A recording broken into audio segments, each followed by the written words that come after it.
Everything you need to know about Nintendo Switch modding. The Nintendo Switch is a neat bit of hardware. But what if it could do more? Some people mod and install custom firmware on their Switch consoles to install homebrew software. We don't recommend it, but we'll explain the process. Before you rush off to hack your Switch, you should think long and hard about whether the risks are worth it. Again, we recommend against modding your Nintendo Switch console. Here are some problems that could occur if you do.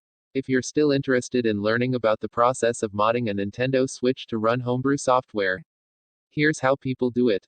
The process of installing custom firmware on a console, often referred to as hacking or modding, is a lot like performing a jailbreak on an iPhone.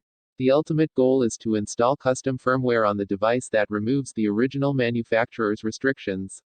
In Apple's case, this allows you to modify and tweak the iOS operating system, install software from unknown sources, and dig around in parts of the system you were never meant to see. The same is true with Nintendo Switch.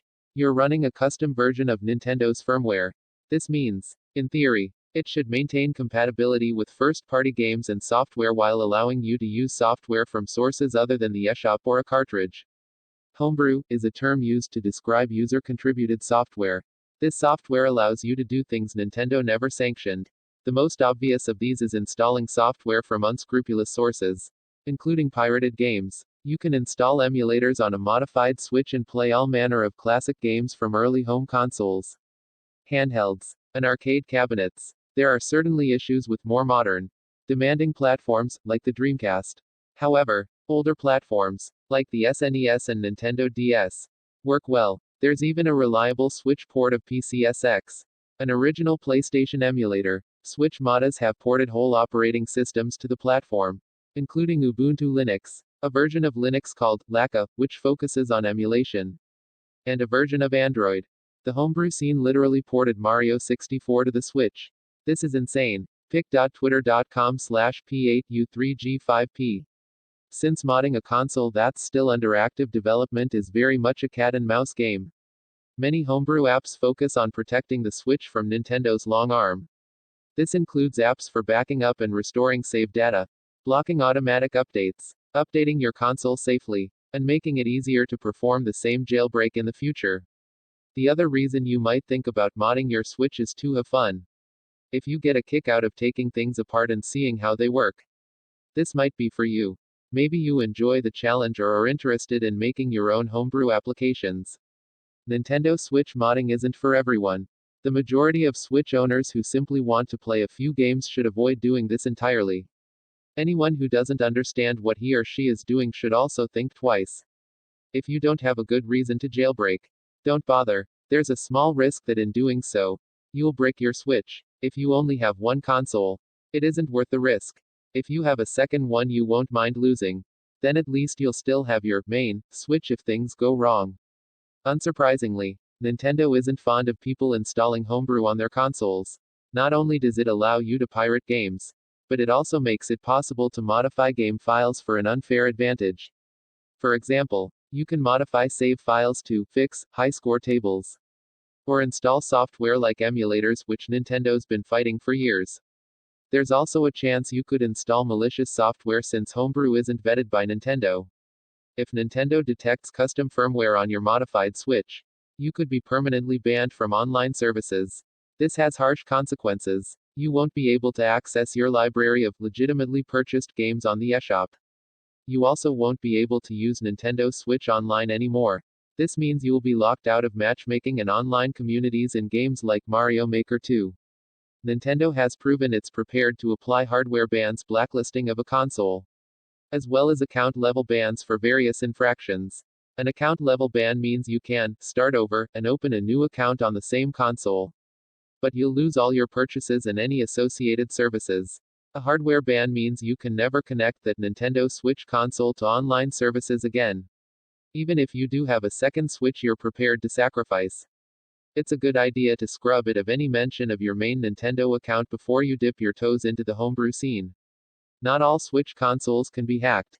In April 2018, a vulnerability was discovered in the custom Tegra X2 chipset used by Nintendo. The issue was acknowledged by NVIDIA. Who supplies the chips? A person with physical access to older Tegra-based processors could connect to the device's USB port, bypass the secure boot and execute unverified code. The exploit is hardware-based, which means future versions of the Tegra X2 used in the Switch were patched. If you have a Nintendo Switch manufactured after April 2018, there's a good possibility it can't be modified.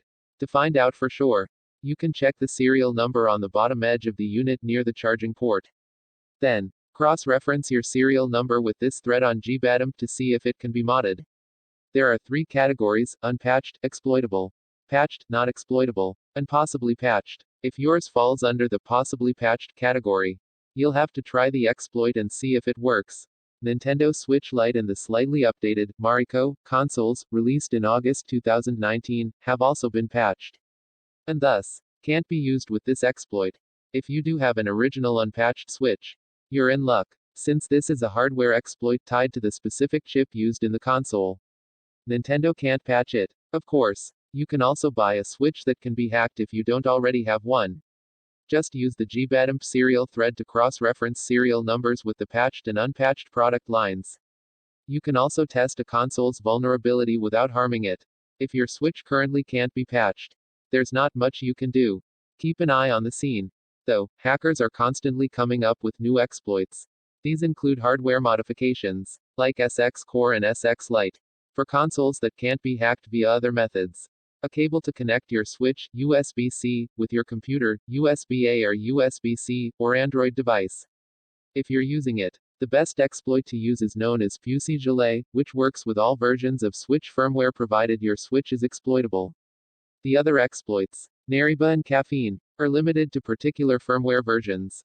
You can follow the full walkthrough of how to hack your Switch via the NH Switch Guide, with detailed instructions for most operating systems. However, we'll give you a brief overview of the process below. This exploit uses the exploitable recovery mode, RCM, included with the Tegra X2. To access this mode, hold down the volume up, power, and home buttons. This isn't the home button on the Joy-Con, but rather, the hidden, hardware home button. With the jig you just slip it in and pop it out. There's metal inside of the jig to act as a bridge between the pins, which is all that's needed to enter rcmpic.twitter.com/nin7sgfmoy. To do this, you'll need to ground pin 10 on the right Joy-Con rail with an RCM jig. There are several ways you can make an RCM jig, and some are more permanent than others. If you do this incorrectly, it could potentially damage or permanently brick your Switch. After you enter RCM, you can download Hecate, a custom bootloader, to the root of your micro SD card and put it in your Switch. Use your preferred device to inject the payload. Partition the micro SD card, and then download and copy your custom firmware. Next, you will want to make a NAND backup and grab your console's unique keys. These might come in handy if something goes wrong and you have to restore your Switch. Finally, you can boot into RCM with your RCM jig. Inject your payload, and then use Hecate to launch the custom firmware of your choice. If you follow the NH Switch Guide, you end up with the custom firmware atmosphere. You'll see a homebrew menu and several custom applications, including the following. Use the Switch folder on your micro SD card to transfer the NRO homebrew applications you want to use on your Switch. Remember, this is an untethered jailbreak, which means restarting your Switch as you normally would will return it to its previously unhacked state. You will then have to boot into RCM, inject the payload, and then launch your custom firmware to get back into homebrew mode. The Nintendo Switch is entering a golden era. We're now in the middle of what's currently expected to be the console's life cycle, and the Switch is still in hot demand. While Nintendo has had an explosive first 3 years, there are still some big first-party exclusives on the horizon, including the sequel to Breath of the Wild, a new Metroid Prime, and the recently announced Paper Mario, The Origami King. Once again, risking your Switch at such a prime time in the console's life cycle doesn't seem worth it unless you've got a spare unit to sacrifice. Even then, you might be better off using a cheap Switch clone instead.